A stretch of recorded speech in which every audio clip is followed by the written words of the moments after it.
전 세계적으로 가장 공신력 있다고 하는 국제통화기금 IMF에서도 최근에 우리나라의 경제 전망치를 1.0으로 낮춰 잡았어요. 객관적으로 볼 때는 우리나라의 경제 성장이 올해 1.0%도 지키기가 어려울 수도 있겠다 보고 있다는 거예요. 그러면 여기서 멈출 거냐는 거예요. 제가 볼 때는 더 나빠질 수도 있다. 제가 이것이 괜히 여러분들께 공포 마케팅 하려고 하는 것이 아니다라는 말씀을 제가 차지해 드립니다. 위기가 아니라고 하는 분도 아직도 계세요. 지금 이미 사람으로 말하면 종합병원이에요.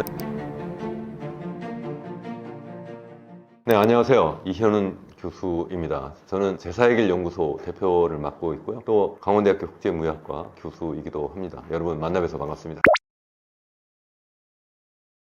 우리나라 경제 상황, 현재 단적으로 제가 요약을 한다면 절대 위기 상황이다 이렇게 할 수 있을 것 같아요. 제가 최근에 출판한 책 제목 자체가 절대 위기 주식회사 대한민국입니다. 그러니까 우리나라 경제가 지금 단순한 위기 정도가 아니라 절대적인 위기 상황이다. 정말 그동안 경험해보지 못한 그러한 위기 상황이다 이렇게 말씀을 드릴 수 있어요. 그렇다면 왜 그러냐를 이제 설명을 드려야 될 것 같은데, 제가 이제 장기적인 측면에서 한번 말씀드려보고 또 단기적인 측면에서 현재 돌아가고 있는 상황, 그래서 앞으로 어떻게 될 것이냐에 대한 말씀을 드리려고 해요. 장기적으로 한번 생각을 해보면 한 나라의 경제 지표 하면 제일 먼저 떠오르는 것이 역시 그 나라의 GDP잖아요. 그 GDP가 매년 성장하는 그 비율을 우리가 경제 성장률 또는 GDP 성장률이라고 하는데, 1970년대만 해도 한 12% 이상이었어요. 그러니까 사실 실질 경제 성장률이 있고 그것을 평균 잡아서 우리가 보통 잠재 성장률이라고 하는데, 더 정확하게 이야기하면 잠재 성장률은 장기 성장률이고, 또 그것은 더 구체적으로 보면 그 나라가 갖고 있는 자원을 총동원해서 물가 상승을 야기하지 않는 정도의 최대 상승률을 우리가 보통 잠재 성장률이라고 하는데, 그 잠재 성장률이 70년대 이후에 계속 추락해서 지난해까지 2.0%로 추락했다 이렇게 우리가 보고 있는데, 한국은행은 올해부터는 이게 한 1.8%입니다 이렇게 전망치를 현재 제시하고 있는데, 또 그게 거기서 끝나는 것이 아니라 앞으로도 계속 추락할 것이다. 그래서 이게 30년대 중후반으로 가면 0%대로 갈 거다. 다시 말하면 1% 밑으로 떨어질 것이다 하는 것이고, 40년대 중후반으로 가면 0% 밑으로 떨어질 것이다. 또 어제 또 KDI가 발표한 장기 전망에서도 비슷한 그러한 발표를 했습니다. 아주 한국은행하고 상당히 비슷하다 이렇게 이야기를 하고 있는데, 그 이야기는 무슨 얘기냐면 우리나라의 경제 성장이 이제 0%, 그것도 못해서 밑으로 떨어질 수도 있다 이렇게 지금 전망을 하고 있는 거예요. 이것은 일본의 잃어버린 30년과 굉장히 비슷한 상황으로 지금 가고 있다는 거고, 그것도 굉장히 빠른 속도로 이제 가고 있다는 거예요. 그러니까 이건 정말 위기 중에 위기가 아니냐. 그러니까 1990년에 일본의 부동산 버블, 주식시장 버블이 꺼지면서 갑자기 일본은 잃어버린 10년, 20년, 30년의 길을 갔지만 우리는 아직까지 버블이 꺼지지는 않았어요. 서서히 지금 꺼져가고 있는데, 그 서서히 꺼지면서 잃어버린 30년의 길로 지금 가고 있다 이렇게 하는 것이 첫 번째예요. 두 번째는 우리나라의 이제 단기적인 경제 상황을 이렇게 살펴보면은 이게 2023년에 GDP 성장률이 1.4%를 기록했어요. 그리고 또 지난해 2.0% 이제 턱걸이 성장을 했는데, 제가 좀 전에 말씀드렸잖아요. 지난해까지만 해도 잠재 GDP 성장률이 2.0% 정도 수준이었다. 그런데 지지난해에는 그것도 못 미쳤다 이렇게 말씀드렸고, 지난해는 그 정도 수준 겨우 턱걸이를 했는데, 문제는 이제 올해고 내년이잖아요. 올해는 지금 현재 한국은행은 최근 수정 전망치에서 1.5% 정도 성장할 것이다 이렇게 이야기를 하고 있어요. 그리고 또 내년에는 다시 또 1.4% 정도 할 거다 이렇게 이야기를 하고 있는데, 사실은 그보다 못할 거라고 저는 이미 제가 운영하고 있는 이현은 교수의 경제포럼 유튜브 채널에서도 연초부터 이미 말씀드린 바가 있고, 최근에는 아예 1%도 못할 것이다 라고 계속 말씀드리고 있어요. 또 많은 이제 국내외 연구기관들도 지금 1.0% 수준으로 자꾸 낮추고 있어요. 전 세계적으로 가장 공신력 있다고 하는 국제통화기금 IMF에서도 최근에 우리나라의 경제 전망치를 1.0으로 낮춰 잡았어요. 그러니까 이제는 한국 정부나 한국은행 정도만 1.5% 이상이라고 보고 있지만, 사실은 객관적으로 볼 때는 우리나라의 경제 성장이 올해 1.0%도 지키기가 어려울 수도 있겠다 이렇게 이제 보고 있다는 거예요. 자, 그러면 여기서 멈출 거냐는 거예요. 제가 볼 때는 더 나빠질 수도 있다. 왜냐면 외국에서 시작된, 그러니까 미국에서 시작된 트럼프발 관세 전쟁이 아직도 본격적으로 우리나라에게 영향을 미치지 않고 있어요. 어쩌면 미국에서 관세를 세게 부과한다니까 밀어내기 수출을 차라리 1분기에 많이 한 측면도 있거든요. 그렇기 때문에 올해 성장이 더 나쁠 것 같다. 그래서 구체적으로 그러면 올해 1분기에 어땠느냐 이렇게 보면 올해 1분기 경제 성장률이 이미 마이너스 0.2%를 기록했어요. 마이너스 0.2%, 마이너스를 갔다는 거예요. 그러면 그 전에는 어땠느냐? 바로 직전 분기, 그러니까 지난해 4분기에는 0.1% 플러스였어요. 그리고 지난해 3분기는 0.1% 플러스였어요. 그리고 또 지난해 2분기에는 마이너스 0.2%였어요. 그러니까 4개 분기를 합하면 우리가 1년이라고 하잖아요. 그러니까 지난해 2분기부터 올해 1분기까지를 합해서 보면 이미 마이너스로 진입해 있는 상태예요. 그러니까 마이너스 성장을 이미 했다는 거고, 그럼 앞으로 그러면 더 좋아질 거냐는 거죠. 제가 좀 전에 말씀드린 것처럼 도널드 트럼프발 관세 전쟁이 본격적으로 이제 확산되고 그 폭탄이 막 터지면 지금 관세 유예 조치를 하고 있잖아요. 그래서 지금 7월 3일까지 우리나라에 부과하겠다고 발표했던 25% 상호 관세는 현재 유예되고 있는 상태인데, 그게 이제 실질적으로 이제 발효되기 시작하면 더 상황이 나쁠 거다. 물론 25%를 부과를 다 하지는 않겠죠. 협상에 따라서 좀 낮아지긴 하겠는데 0%로 떨어지지 않을 거고, 또 특히 그런 관세를 부과하는 중요한 이유가 뭐냐면, 미국의 입장에 생각하면 우리나라가 지난해 무려 8번째로 많은 무역 흑자를 낸 나라예요. 그러니까 우리나라는 어떻게든지 미국에 대한 수출을 줄여야 되는 상황이고, 반대로 수입을 많이 늘려야 돼요. 그럼 우리나라 GDP 성장이라고 하는 것이, 여러분 아시잖아요. 수출 가지고 먹고 산다 이런 이야기 많이 하는데, 실제 GDP 속을 들여다보면 소비 수요, 투자 수요, 정부 지출 수요, 그리고 순수출 수요가 있어요. 근데 수출이 계속 무너져 버리면 굉장히 어려울 것이고, 또 내수는 내수대로 굉장히 어렵잖아요. 그래서 이미 다 아시잖아요. 여러분들 뭐 길거리 보면은 뭐 다들 뭐 장사 안 된다 이렇게 이야기를 하고 있고, 또 여러분들 실제 소비를 막 줄이고 있는 이러한 상황이기 때문에 우리나라 경제가 굉장히 어려울 거다. 그래서 종합적으로 다시 한번 말씀드리면, 우리나라의 장기적인 경제 성장률이 계속 0%로 추락하고 있을 뿐만 아니라 단기적으로도 이미 0% 수준으로 막 가고 있고, 이게 하반기에 더 나아질 것 같지도 않고 내년도도 더 좋아지지 않을 것 같다. 예전에 우리 경제 위기라고 이야기할 때 97년, 98년 외환위기라든가 2008년 글로벌 금융위기라든가 아니면 2020년 코로나 팬데믹 위기 때, 그때는 1년 정도 그냥 급격한 경기 침체가 있었어요. 마이너스 성장을 하거나 아니면 마이너스 근처에 있었어요. 그러다 그 다음에 다 V자형 반등을 했어요. 이제는 그렇지 못하다는 거예요. 단기적으로 되게 반등하지 못하고 계속 지리멸렬하게 장기적인 그런 GDP 성장률도 추락하는데 그것마저도 다 못하는 그러한 상황까지 계속 내몰리고 있기 때문에, 제가 볼 때는 초유의 경제 위기, 그래서 제가 절대 위기라고 하는 그런 용어를 제가 사용을 하고 있고, 제가 이것이 괜히 여러분들께 공포 마케팅 하려고 하는 것이 아니다라는 말씀을 제가 차제해 드립니다. 이것 보고 위기가 아니라고 하는 분도 아직도 계세요. 공포 마케팅 한다고 그러고, 위기 언제 터져요? 지금 이미 내가 사람으로 말하면 이미 종합병원이에요. 내가 조로증에 지금 당뇨병에 온갖 합병증으로 지금 점점 체력이 약화돼서 곧 쓰러져 죽을 것 같아요. 그러니까 내가 당장 쓰러지지 않았으니까 내가 위기가 아닌가요? 지금 위기 상황이다. 그렇게 말씀을 드립니다. 최근에 이제 우리나라의 원화 가치가 이제 달러에 비해서 이제 급등했다 이렇게 많이 이제 뉴스를 통해서 여러분들이 알고 계실 텐데, 그 이야기는 이제 환율로 이야기하면 이제 두 가지로 이제 생각을 해볼 수 있어요. 하나는 이제 우리나라 통화를 기준으로 상대국 통화를 얼마나 살 수 있느냐 이렇게 볼 수도 있고, 반대로 이제 외국 통화를 기준으로 우리나라 원화를 얼마나 살 수 있느냐 이렇게 나눠볼 수가 있는데, 우리나라 같은 경우는 일반적으로 미국 달러, 1달러 기준으로 우리나라 원화가 얼마냐 이렇게 이제 비교를 하잖아요. 그래서 1달러당 한때는 막 한 1,500원까지 막 육박을 한다 이렇게 해서, 이거 큰일 났다, 잘못하면 외환위기와 같이 비슷하게 계속 올라가서 1,000원 선까지 가는 거 아니냐 이렇게 걱정까지 했었는데, 그게 정반대의 현상이 막 최근에 나타났어요. 그 이야기는 무슨 얘기냐면, 한때는 이게 1,450원을 넘어서 1,470원까지 막 가고 곧 1,500원까지 갈 수 있었는데, 이게 1,400원 밑으로 이렇게 막 떨어졌다는 거죠. 그렇게 된 중요한 이유가 중국과 미국과 중국 간의 이런 관세 전쟁이 막 본격화되면서 사람들이 막 불안해하면서 좀 환율이 막 요동을 쳤었는데, 이제 정반대로 이제 미국과 이제 중국 간의 그런 관세 협상이 본격적으로 이제 벌어지면서 상대적으로 미국 달러가 이제는 더 안정화될 수도 있지 않을까 이렇게 이제 생각을 한 거예요. 그 얘기는 무슨 얘기냐면, 미국과 중국 간에 이렇게 협상을 벌이게 되면 미국이 중국의 위안화 가치를 좀 떨어뜨리도록 그렇게 좀 압력을 좀 가할 수 있지 않을까 이런 이야기도 있기는 하지만, 그것을 떠나서 미국과 중국 간에 이제 관세 협상을 벌이게 되면 상대적으로 전반적으로 미국 경제도 좀 안정적이고 뭐 그렇게 되지 않을까 하는 것이 하나가 있고, 또 하나는 대만의 달러 가치가 이제 급등한 것도 하나 있어요. 이제 대만 달러가 급등했다는 것은 결국 주권 통화도 이제 같이 많이 움직이게 되거든요. 특히 이제 미국이 대만과 관세 협상을 이제 또 체결하면서 미국이 대만에 대해서도 대만 달러의 가치를 좀 높이도록, 그러니까 미국의 달러 가치를 상대로 떨어뜨려야지만 미국의 입장에서 생각하면 이제 대만이 중국에 대한 수출을 좀 덜 하게 될 거 아니에요. 그래서 실질적으로 그러한 내부적 합의가 있었다, 이렇게 지금 현재 이제 보도가 많이 되고 있어요. 그러니까 대만에서는 이제 공식적으로 그렇게 합의한 바가 없다 이렇게 이야기하지만, 대만 달러 가치를 상대적으로 높인다는 것은 결국은 주변국 통화도 결국은 그런 비슷한 협상을 통해서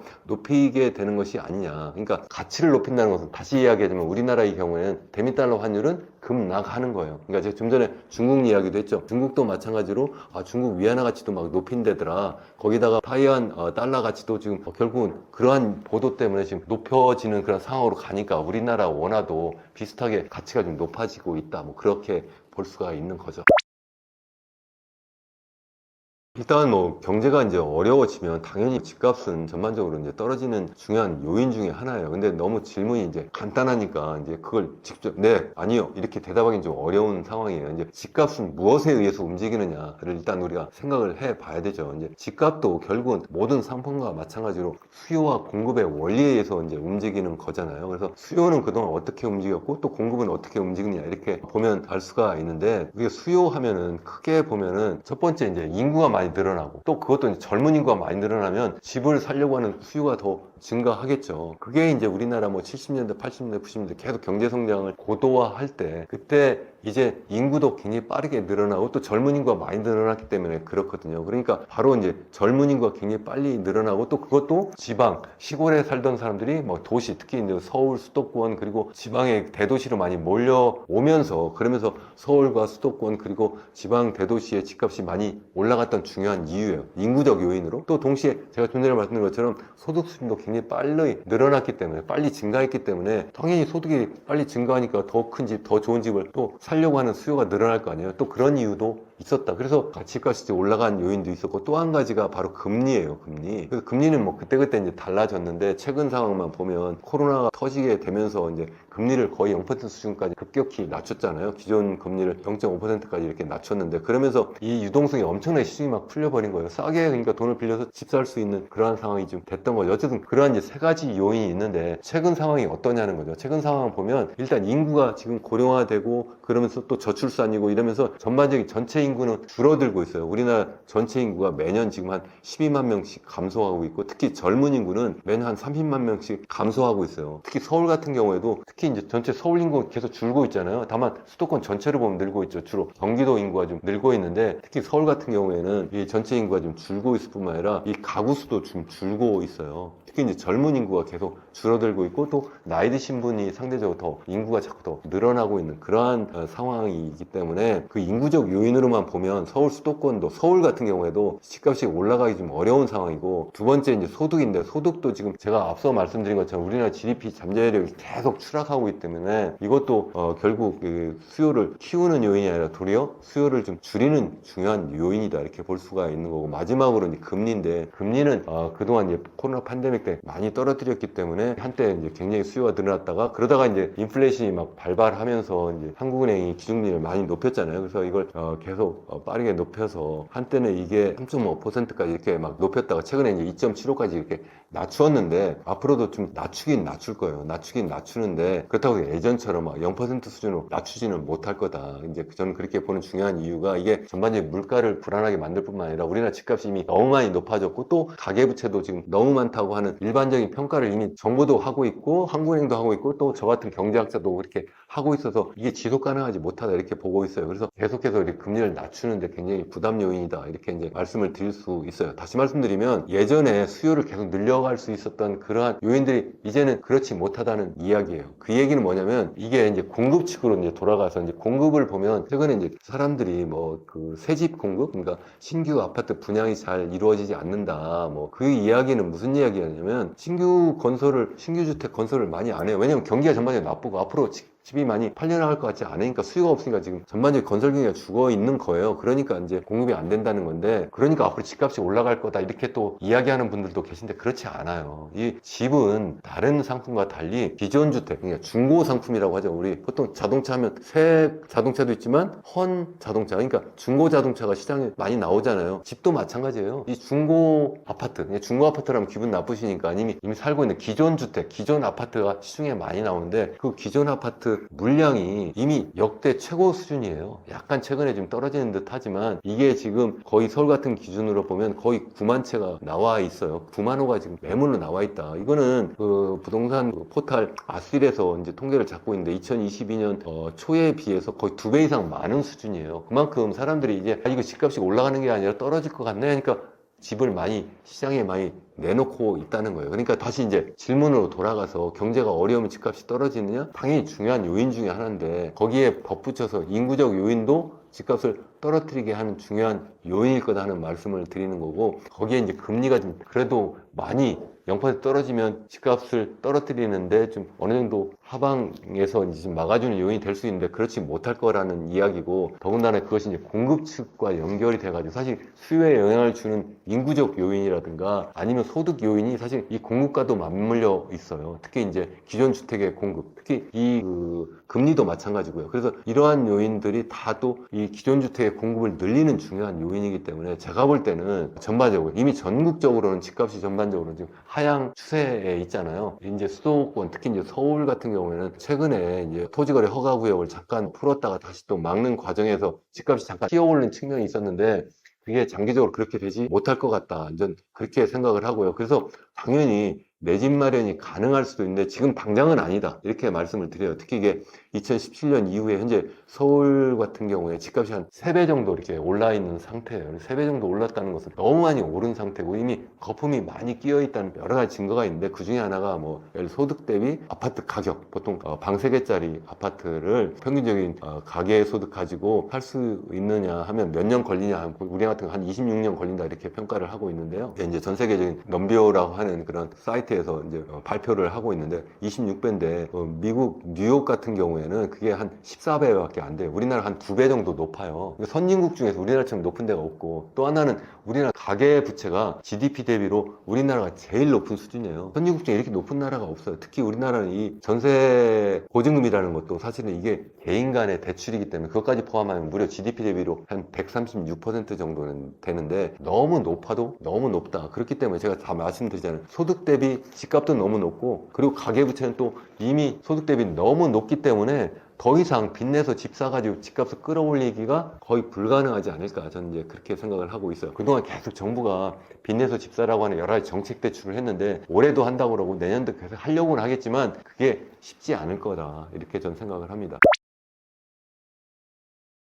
글쎄 뭐 금융위기가 100%다. 저는 뭐 거기에 그렇게 동의하지는 않아요. 이제 금융이라고 하는 것은 우리 일반적으로 생각하는 것이 외환위기다. 뭐 이렇게도 생각을 하기도 하는데 외환위기, 금융위기가 좀 달라요. 외환위기는 이제 외국에서 이제 들어온 투자 자금 아니면 외국에서 빌려온 돈이 갑자기 이제 빠져나가게 되는데 그걸 우리가 달러로 바꿔주지 못하는 상황이 이제 보통 외환위기라고 하거든요. 그런 경우에 이제 이 환율이 막 발작을 해요. 환율이 같이 막 튀어오르고 이런 상황이 돼버리는데 금융위기는 그런 거보다는 이제 보통 내부적인 우리나라 거래에 있어서 이제 금융기관들이 이제 막 부도 상황으로 막 벌어지는 거죠. 실제 이제 그런 상황이 나타날 수 있는 거는 우리나라의 부동산 가격이 막 급락해버리면, 완전 가격이 이제 폭락해버리면 그런 상황이 될 수도 있어요. 근데 그렇게 되지 않도록 정부가 막 적극적으로 아마 경기 부양을 하려고 할 거예요. 특히 이제 부동산 경기 부양을 할 거라고 생각을 해서 그렇게까지는 되지 않는데 다만 제가 말씀드리잖아요. 이게 갑자기 꺼지는 것도 물론 굉장히 심각한 위기지만 그게 아니라 계속해서 추락하는 것이 더 큰 위기일 수도 있다. 이게 1년, 3년으로 그냥 계속 가는 거예요. 이게, 그러니까 제가 좀 전에 말씀드린 것처럼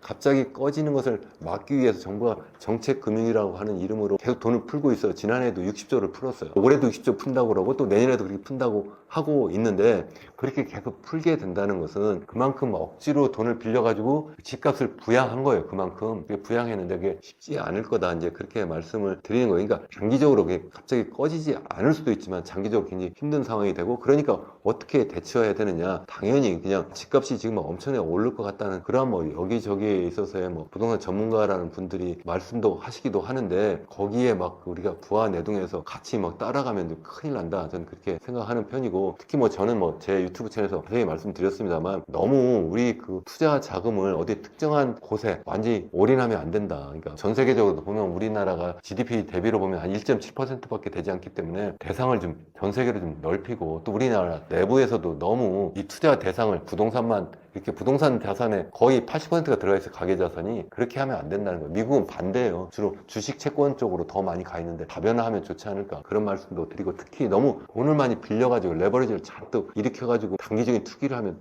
또 큰일 난다, 이런 말씀도 드립니다. 차제에 또 뿐만 아니라 저 같은 이런 말씀을 듣는 건 넘어서 좀 많이 좀 스스로 공부를 해서 스스로 판단을 좀 하면 좋겠다, 그런 생각을 좀 해봅니다.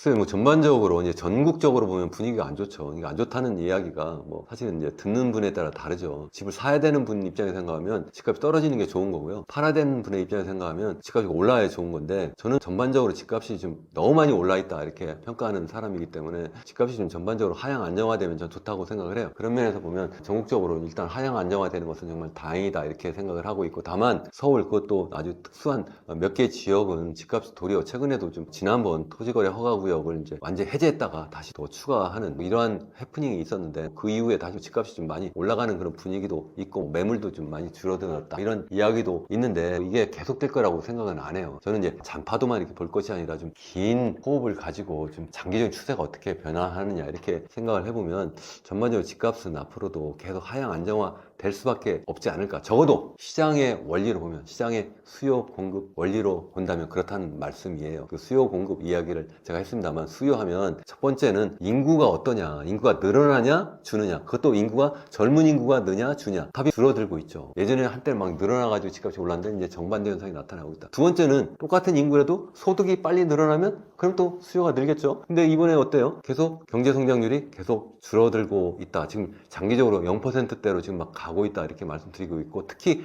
올해는 지금 거의 0%대 경제 성장을 할 거다라고 지금 보고 있어요. 지금 한국은행은 지금 1.5%라고 이야기를 하고 있지만, 제가 볼 때는 1%도 방어하기가 쉽지 않을 것 같다 이렇게 저는 생각을 해요. 최근에 IMF가 국제통화기금이 1% 정도 성장할 거라고 전망을 하고 있는데, 그것도 앞으로 수정 전망을 내야 되지 않을까 이렇게 생각을 합니다. 그거는 뭐 저의 앞선 영상에서 많이 말씀을 드렸으니까 한번 봐주시면 좋겠고, 아니면 뭐 저의 개인 유튜브 채널 이 경제포럼에 보셔도 되고, 아니면 제 책을 좀 보시면 더 자세히 내용이 설명이 되어 있는데, 어쨌든 전반적으로 보면 경제 성장률이 계속 추락하고 있을 수밖에 없다. 장기적으로도 그렇고 단기적으로도 지금 상황이 굉장히 나쁘다. 그런 상황에서 어떻게 수요가 늘어나겠느냐, 거기에 이제 유동성, 금리의 문제인데, 금리가 뭐 예전처럼 0%대로 떨어질 수는 없을 거다. 다만 경기가 나쁘니까 좀 더 추가 하락은 할 수가 있는데, 그게 부동산 경기를 띄울 수 있을까? 그러니까 다른 건 주가도 떨어지고 뭐 전반적인 경기가 막 꼬라박고 있는데 집값만 뛰어오른다는 게 그게 정상인가요? 전 불가능하다고 생각을 해요. 그러니까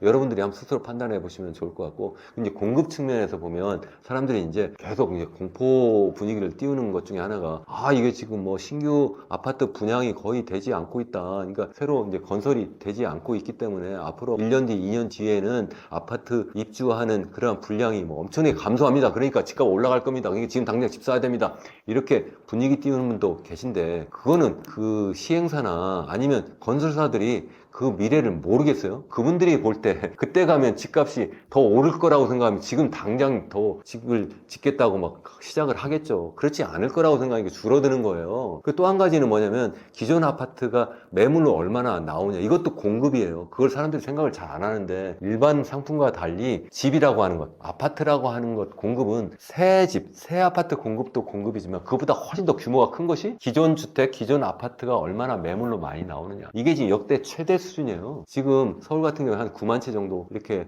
되는데, 이게 2022년에 비교하면 거의 2배 수준에 있다. 이게 약간 등락은 이제 최근에 와서 있는데, 이게 거기서 그렇게 떨어지지 않고 있어요. 그건 무슨 얘기예요? 기존에 집 갖고 있는 분들이 지금 이제 꼭지에 온 것 같아서 팔려고 하는 분위기라는 거예요. 그래서 뭐 최근에 뭐 서울 강남 지역 일부에서 집값이 좀 올라가고 있다. 이건 어떻게 보면 집 갖고 있는 그분들, 여러 채 갖고 있는 분들이 팔 수 있는 아주 좋은 기회예요. 그래서 실제 그 판 사람들, 그분들이 어떤 분들이고 산 사람들이 어떤 분들인가 잘 보세요. 사실 집을 많이 갖고 있는 분들이 파는 거고요. 만약에 집값이 더 올라갈 거면 더 집을 살 거 아닙니까? 반대로 산 사람은 어떤 사람들이에요? 물정 모르는 젊은 사람들이 샀어요. 그것도 정부가 계속 집 사라고 해가지고, 그리고 분위기 띄워가지고 젊은 분들이 빚내서 집 산 것이 아닌가, 저는 그렇게 생각을 합니다. 그래서 뭐 한 달 뒤에 이제 대통령 선거가 있으니까 당연히 바뀌지 않겠어요. 다만 이제 누가 대통령이 되느냐, 어느 쪽에서 집권하냐에 따라서 좀 많이 달라질 거라고 생각하는데, 그게 아니라 하더라도 저는 집값이 앞으로 계속 올라가는 방향으로 부동산 정책이 시행될 수 없다고 생각을 해요. 지지난 정부요, 이제는 문재인 정부 때나 아니면 윤석열 정부 때 결과적으로 보면 정책 실패가 집값을 띄우는데 굉장히 중요한 역할을 했어요. 그래서 문재인 정부 때도 집값이 최소한 서울 기준으로 두세 배 이렇게 올랐는데, 그 절반은 정책 실패고 절반은 바로 이 코로나 이후에 유동성이 너무 많이 풀려서 그런 측면이 있었어요. 그래서 집값이 너무 많이 뛰니까 그래서 정권을 잃어버린 거거든요. 근데 이제 윤석열 정부 차원에서 이제 2022년 하반기부터 집값이 다시 또 서울 기준으로 한 20-30% 빠지고, 그러니까 둔촌 주공 사태도 나타나고, 그러니까 서울에서도 뭐 미분양 사태가 나니까 둔촌 주공 살리기 이런 정책으로 해서 그때부터 특례 보금자리론을 갖다가 2023년부터 시작을 했잖아요. 그래서 40조 풀고, 지난해에도 신생아 특례 대출에서 60조 풀고, 또 올해도 계속 60조 정도 풀겠다 이렇게 하면서 돈을 시중에 풀면서 이 소위 부동산 시장에 돈을 정책금융이라는 이름을 풀고, 그거 말고도 여러 가지 규제도 풀고, 30년 만기를 40년 만기, 50년 만기도 해주겠다고 하고, 이런 식으로 집값을 띄우는 정책을 썼는데, 그건 무슨 얘기냐면 좀 전에 제가 말씀드린 것처럼 수요가 없으니까 젊은 사람들한테 내가 돈 빌려줄 테니까 시중금리가 싸게, 정책금융이라는 게 다 그거예요. 시중금리보다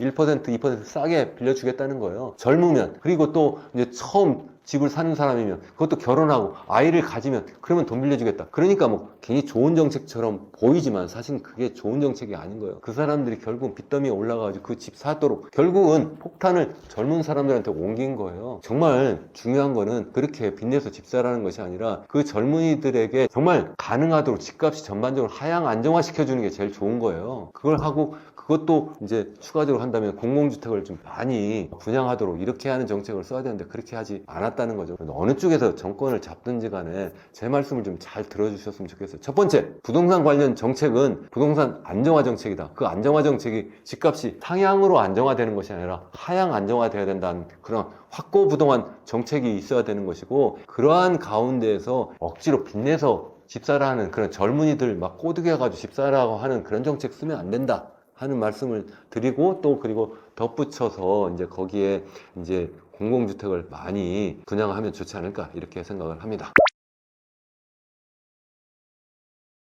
부동산 정책은 이제 경제 정책의 일부예요. 근데 이제 부동산 정책, 부동산만 하는 사람, 특히 이제 건설교통부는 제가 생각할 때 이 건교부 장관이나 아니면 거기 일하시는 분들 정말 건설 경기가 죽으면 큰일 나는 거라 이렇게 생각해서 자꾸 그걸 띄우려고 하는데, 그러면 안 된다는 거고, 기획재정부도 제가 볼 때는 그게 꺼지면 경기가 전반적으로 다 위축되기 때문에 그게 큰일 난다 이렇게 생각을 하는데, 제가 볼 때 그렇게 보면 안 된다는 거예요. 좀 더 크게 우리 경제를 좀 들여다보면서 부동산 정책도 우리가 시행해야 된다 이렇게 말씀을 드리는 거고, 또 이것도 당장 오늘, 그리고 또 이번 분기, 올해, 아니면 내가 재임하는 기간만 생각할 것이 아니라 더 중장기적으로 우리나라 경제가 어떻게 하면 지속 가능하게 정말 장기적으로 살만한 그러한 나라가 될 수 있는지, 그러한 정책을 좀 시행하면 좋겠다, 저는 그렇게 생각을 합니다. 그 이야기는 제가 좀 막연하게 들리실 수도 있는데, 우리나라의 투자 재원이 거의 부동산 쪽으로 다 가 있어요. 전반적인 투자하면 우리가 크게 보면 이 건설 투자가 있고, 그 다음에 설비 투자하고 R&D 투자가 있는데 거의 반반이에요. 우리나라가 전체 GDP에서 한 31% 정도가 이 투자 수요거든요. 그 중에서 한 15%가 부동산 관련된 그러한 수요예요. 그러니까 건설 투자 수요예요. 이거는 OECD 국가 중에 제일 높은 수준이에요. 우리가 너무나 투자 재원이 다 글로 몰렸다는 거예요. 거기다가 또 그렇게 하면서 자꾸 빚내서 집 사도록 하고,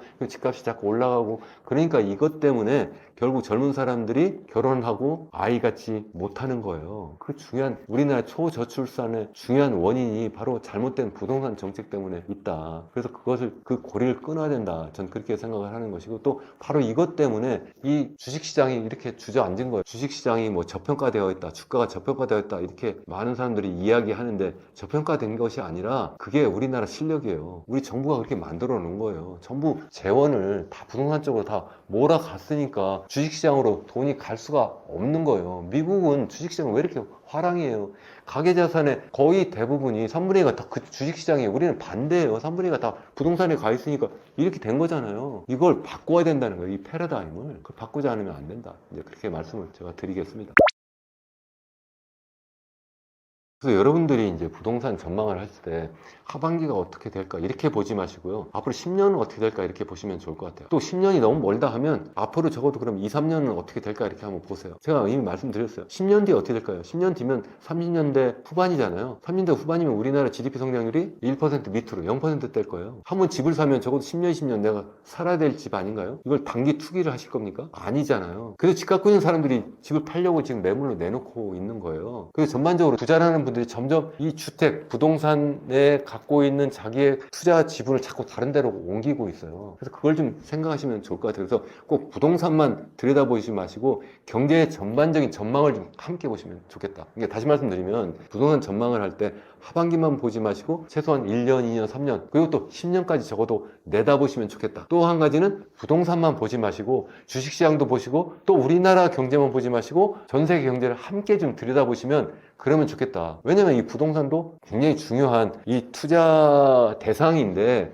그게 전부가 아니라는 거예요. 우리 투자 포트폴리오라는 이야기를 많이 하잖아요. 그럼 투자 포트폴리오 어떻게 짜시겠어요? 100%다 부동산으로 몰빵 하시겠습니까? 아니잖아요. 그렇게 하면 정말 폭망할 수도 있다. 그렇게 말씀을 드려요. 그래서 저는 전 세계를 대상으로 투자하시면 좋겠다. 뭐 여기 나 투자도 안 하는데 그냥 우연히 봤는데 이렇게 생각하시는 분도 계실 수도 있는데 그래도 한번 잘 참고 들어보세요. 정말 여러분 자산을 전부 다 전 세계를 대상으로 하지 않고 그냥 뭐 우리나라 GDP가 1.7%밖에 안 돼요. 전 세계 GDP에서 우리나라 인구로 따지면 1%도 되지 않아요. 근데 우리나라 돈을 다 여기다 갖다 넣어놨다. 잘못되면 어떻게 됩니까? 큰일 나잖아요. 그렇다고 돈 빼가 다 해외로 도망가라 그런 뜻은 아니에요. 당연히 우리나라에 사니까 우리나라 집에 투자하는 것도 맞고 또 우리나라의 주식시장에 좀 투자하는 것이 훨씬 더 정보가 훨씬 더 쉽게 우리가 접할 수 있으니까 더 좋죠. 그러니까 최소 뭐 50% 이상은 우리나라의 부동산, 우리나라 주식에 투자하는 건 맞지만 좀 더 다변화하면 좋겠다. 다만 이제 그다음에 이제 우리나라 투자 자산에서도 현재는 너무 한 80%가 다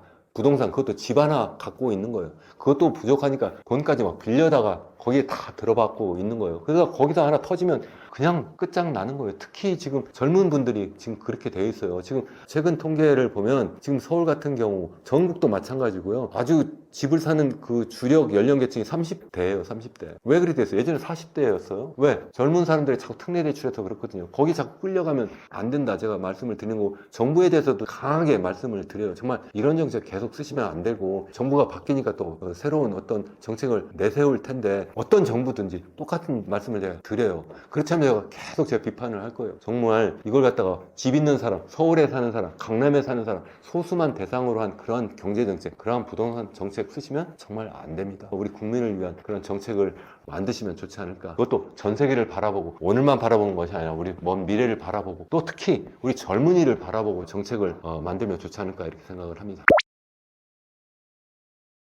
제가 뭐 1년에 시리즈로 우리나라 경제, 전 세계 경제, 그리고 또 부동산 정책, 뭐 인구 문제 뭐 등등 여러 가지 말씀을 계속 드렸는데요. 사실 이런 것을 한 번 정도 영상을 보고 여러분들이 100%뭐 공감하지 못하실 거라고도 생각을 합니다. 일부에서는 그게 말이 되느냐 이런 분도 계실 수 있는데 기왕이면 건설적인 비판을 해주시면 저도 그 가운데서 좀 많이 배우려고 좀 하고 있어요. 근데 너무 일방적인 뭐 비판을 하거나 아니면 제 말씀을 일방적으로 또 듣고 그러네 해가지고 그대로 또 너무 따라 하시는 것은 또 옳지 않다고 생각을 해요. 그래서 제가 여러분 모두 그 누구든지 간에 저는 투자자라고 저는 생각을 하거든요. 하다못해 현금을 갖고 있거나 아니면 내가 은행에 돈을 갖고 있거나 집 한 채 갖고 있는 것도 다 투자자예요. 그래서 행복한 투자자는 네 가지 원칙이 있다. 제가 꼭 말씀을 드려요. 첫 번째가 뭐냐면 전 세계를 대상으로 투자한다. 제가 아까 말씀드렸잖아요. 너무 한국만 바라보지 마시고 전 세계를 바라보면서 나의 투자 포트폴리오를 짜면 좋겠다 하는 말씀이고, 두 번째는 뭐냐면 너무 우리나라 거 하더라도 부동산에 몰빵하면 안 된다 하는 말씀을 제가 계속 드려요. 그래서 기왕이면 투자 포트폴리오 특히 다변화하면 좋겠다. 그동안은 부동산 불패였지만 앞으로는 그렇지 않을 가능성이 굉장히 크다 하는 말씀을 찾아드리고, 세 번째는 너무 현재만 바라보지 마시고 미래를 바라보는 그런 투자를 하면 좋겠다 이런 생각을 해요.